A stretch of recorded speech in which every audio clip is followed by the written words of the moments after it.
তো এই দেখুন মুড়িটা মাখাচ্ছি আমি এরকম করে কষলা কষলা। চলো মুড়ি বাগিয়ে আমি দেখাচ্ছি। এই যে ঝালমুড়ি খুব টেস্টি হয়েছে, এতটা ঝাল। পেঁয়াজ দিয়ে দিচ্ছি, লঙ্কা দেখেছেন, চানাচুরগুলো কি দারুণ না। চলো। হ্যালো বন্ধুরা, তো এখন বাজছে জানেন কটা? এখন বাজছে 11টা। আর 11টার সময় এখন আমি করছি কি জানেন তো? দেখাচ্ছি। এই দেখুন গরিব মানুষের বাটি। আর এর মধ্যে কি কি আছে জানেন তো? এর মধ্যে আছে, এই দেখুন দেখাচ্ছি, এর মধ্যে আছে চানাচুর, শসা, লঙ্কার গুঁড়ো, লঙ্কা ধরে গুঁড়ো করে বলছি, বিট লবণ আছে। আর এখন আমি কাটবো এই পেঁয়াজ, ঠিক আছে?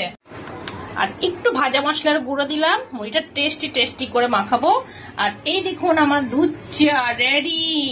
আর এই দেখুন মুড়ি, ঠিক আছে, সর্ষে, এই চলে গেল সর্ষের তেল।